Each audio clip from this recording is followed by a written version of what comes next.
Well, today, everyone, we're looking at Ephesians chapter 2, from verses 1 through to 3.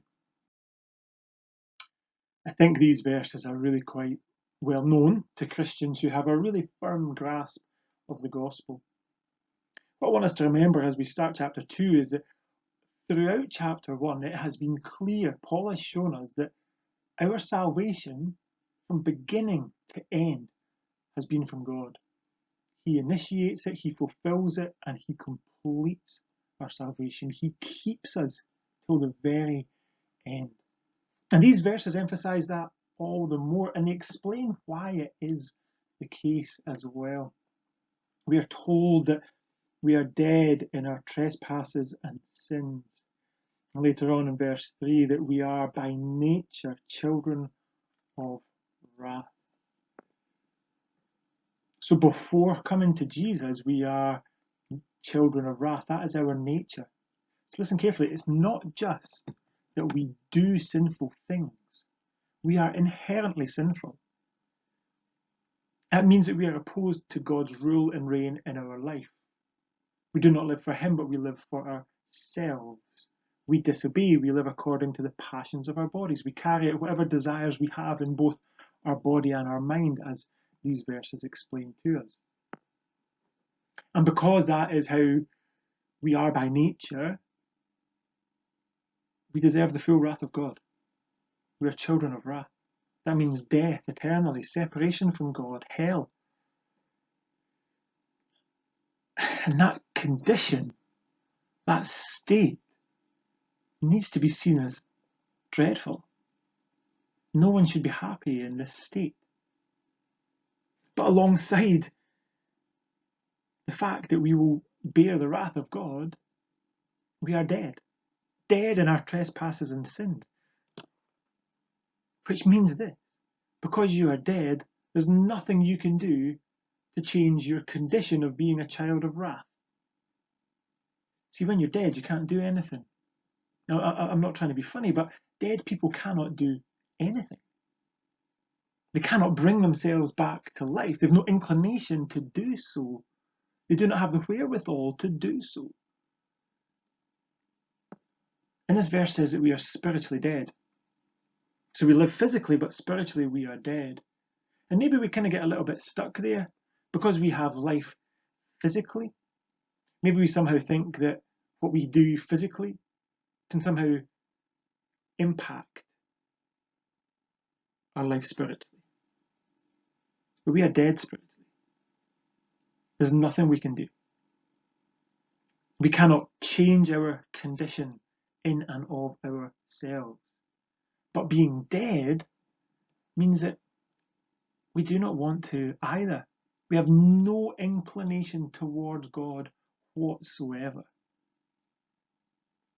There's absolutely nothing we can do or would ever do unless God at first does it for us.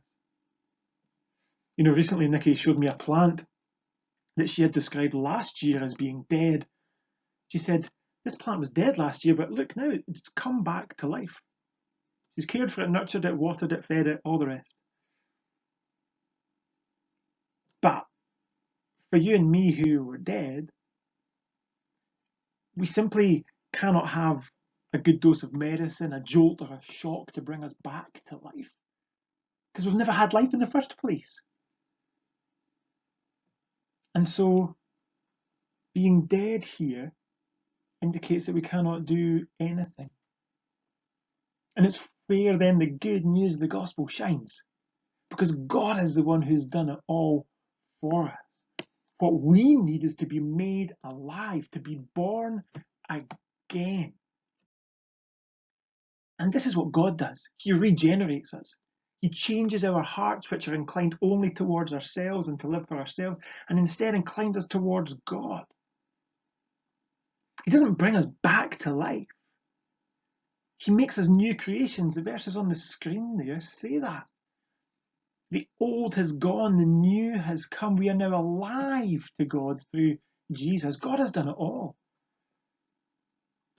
In the song Amazing Grace, it says, I once was lost, but now I'm found. For us to be lost is to be lost in inescapable darkness.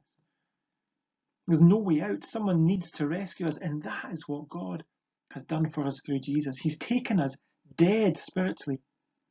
He's given us new life.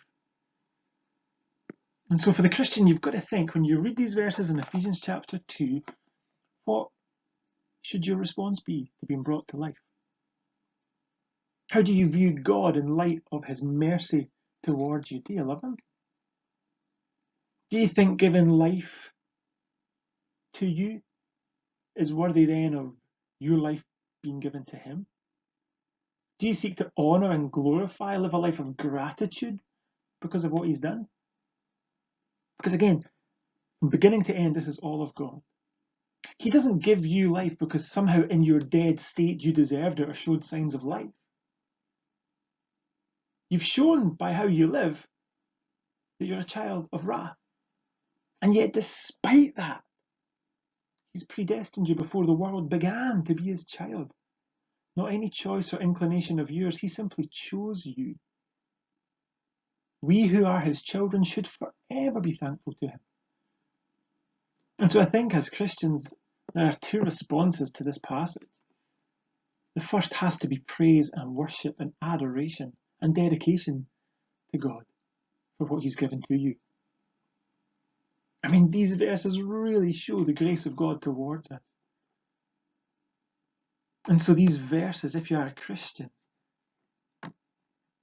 I can say for myself, they show me that if he saved me when I was a child of wrath, if he's chosen me from all eternity, surely he's going to keep me till eternity comes.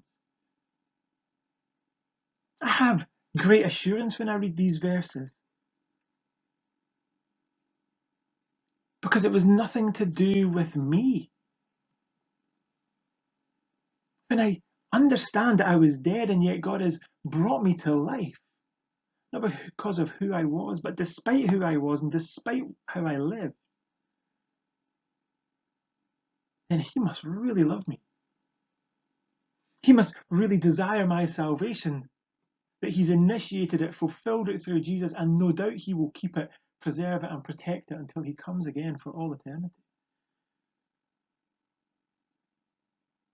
What incredible assurance, what incredible love, what a wonderful experience of grace that he's taken a dead man like me and brought me to life. But what does it mean for those who do not yet know Jesus? And this is the second response. It surely is that we have a broken heart. When you see people following the prince of the power of the air, when you see people walking in disobedience, following the passions of their flesh, carrying out the desires of their body and their mind, you know they're children of wrath. You know they are dead. You know there is nothing that they can do. They will experience the full wrath of God, and that should break our hearts.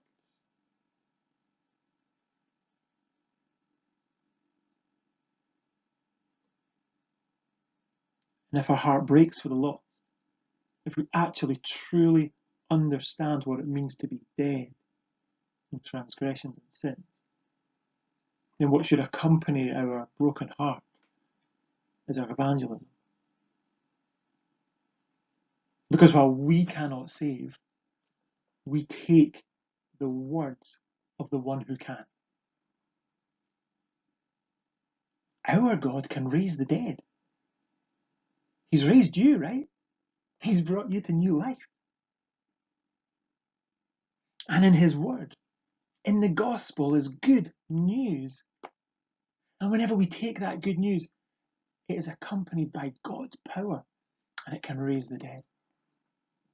And so if today you feel the weight of being dead, and if you truly understand what that means for you and means now for others, then you'll go.